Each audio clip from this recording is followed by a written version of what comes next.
Hi, I'm JB Friday, Extension Forester with the University of Hawaii. We are here on the lovely Hamakua coast of Hawaii Island at Niupea with Rod Vanderhoef. And this is a parcel of land. We'll be talking today about planting trees, and he's a real pro at it because they've been reforesting this area for several years. 6 years. You've been here 6 years reforesting. 7, I think. So what did this land look like when you started? So when we started, the strawberry guava where we're standing and the complete 40 acres was so thick, a rabbit nor a dog, thank goodness we don't have rabbits here, but could not run through. The trees were just solid like bamboo. Wow. Had this been pasture before? This had been pasture land before, but then it had been let go. Yeah. And yeah. the birds brought in all of the strawberry guava. Okay. And it just took over. The Ohia trees were starting to die off up in the tops because the strawberry guava was taking all the nourishment out of the ground. Yeah. So you got the remain scattered Ohia trees in there, and then all these smaller trees we see here, you guys have planted. So all the little trees that we planted after we cleared got rid of all the strawberry guava. Then we have been planting pre-canoe trees, everything that's native to the island. And we now have over 6,000 trees planted. You've done 6,000 trees in the past 6 years. Great. All the existing trees, some of the Ohia are over 300 years old up here. Yeah. So I see you've got Ohia and alpaca and ali'i and koa and a whole lot of different natives coming in here. Yes. That's great. Everything is pre-canoe that is native to the area. Sure, native to the area things. And a lot of volunteers also worked on this. We've had an awful lot of really good volunteers in the 6 years we've been here. So then for the strawberry guava, you've got your supply of chips from chipping the strawberry guava that was here on the land. Yes. Okay. We have all the chips we need. Excellent. Okay, so we're going to talk a little bit about how they plant trees and talk a little bit about when you've got a larger tree to plant it and we've got a smaller tree to plant it, how that goes in. So this is a pretty impressive mulch pile. Where did this come from? So this is from all of the strawberry guava here on the property. Needs to say we had tens of thousands of strawberry guava trees. We would cut, put them in a pile, get a big commercial chipper to come up, and this is about an hour's worth of chipping work. Yeah, that's great. So like all under these ohia here would have all been strawberry guava that you pulled out? It was so thick that you could not walk through it. Literally could not get through it. It was that thick. Okay. So you've got all the wood chips you need for your 6,000 trees that you've put in here. So we plant and keep using them and keep using them, and we're just about done planting now.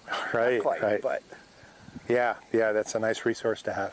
Yeah, it definitely is. It really keeps the trees moist. It keeps the weeds down. It really is important to put around all the young trees that you want to survive. So the initial site preparation is done with a string trimmer to kind of just blast the grass down to the soil level. So, Rod, when do you want to use an auger? When do you want to use a shovel for planting trees? So when we go out to plant several hundred in a day, the auger is considerably faster. Okay. I can, in about 3 hours, drill 150, 200 holes. Okay. And that's exhausting to do it with a shovel. And does it make any difference, you think, of the quality of the hole at the site, or is it about the same? Not if you let the auger wobble around. Okay. It breaks up the glazing of the soil. Do you see that here, that glazing sometimes? Not really. Some places with a clay soil, you'll see that it'll spin around and make like a flower pot, and you don't want that. A few holes you might see that in, but if you really walk it and then pull it up and let it walk out and wobble. Okay, excellent. Okay, fire it up. There you go.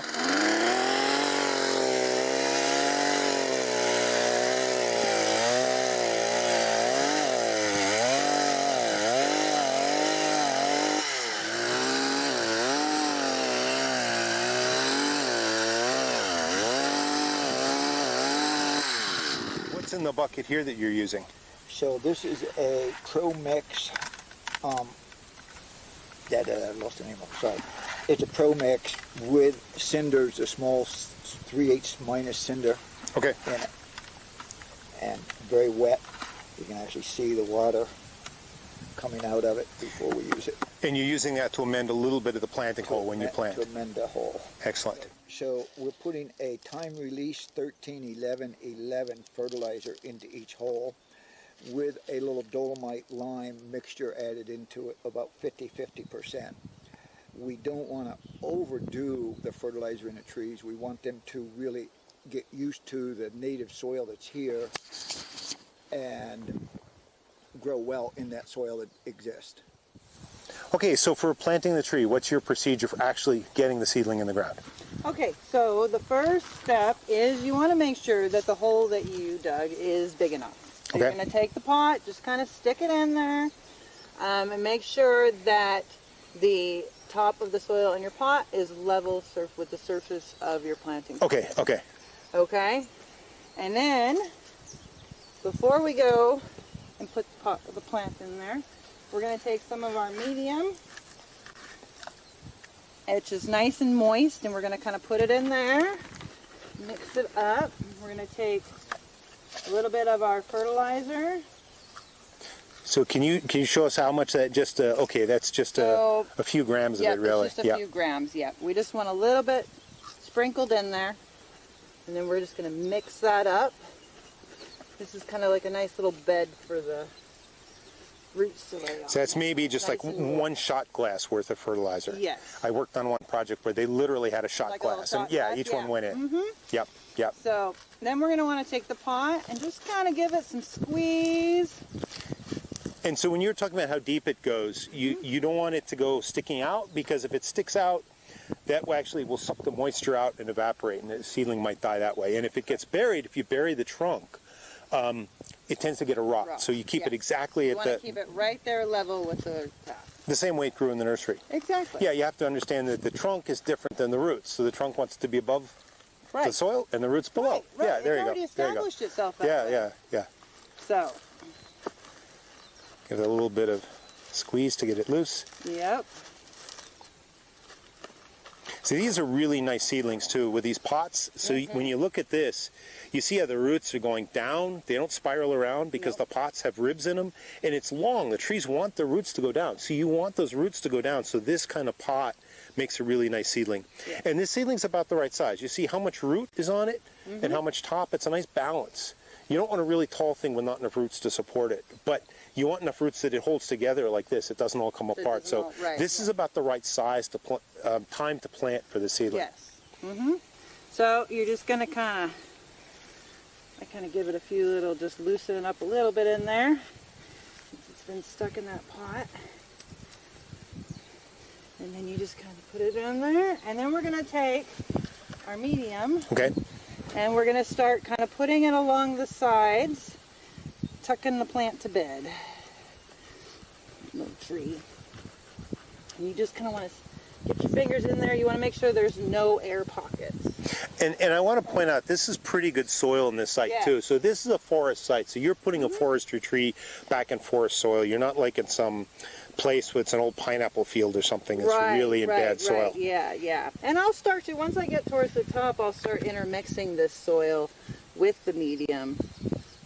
So it's got a little bit of its own land love in there.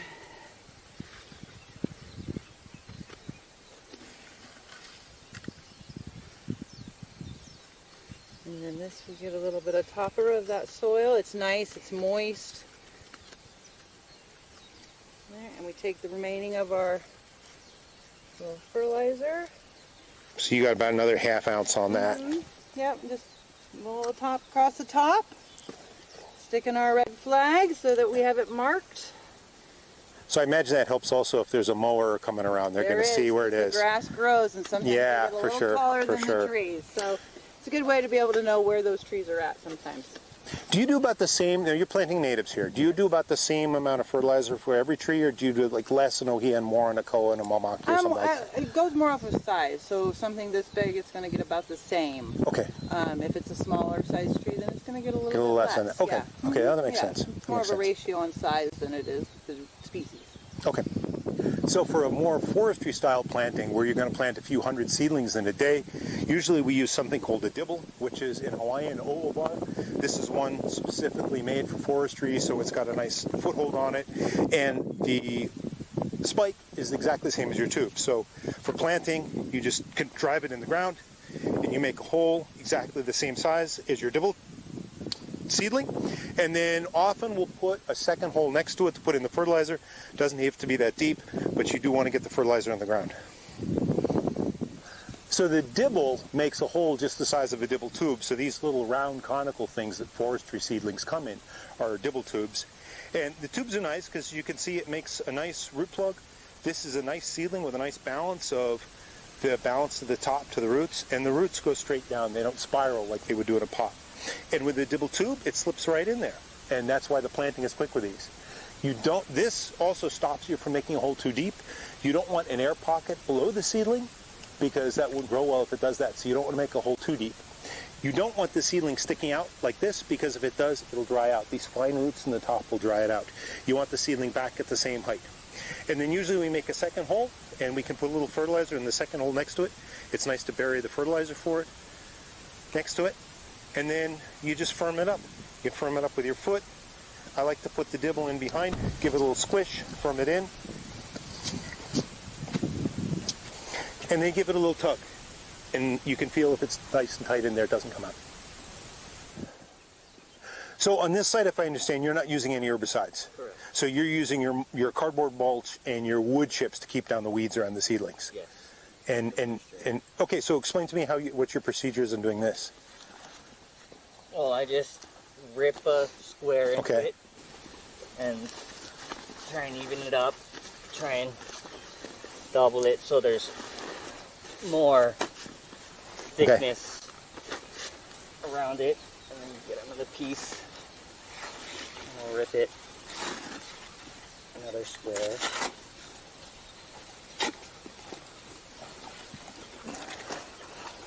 Hold it. And then we'll mix some wood chips on top of it. So you got, how many 5-gallon buckets are you going to put on this? Probably 3 or 4. Oh, okay.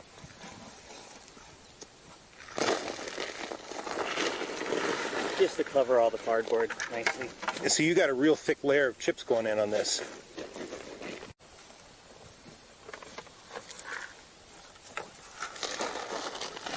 Here.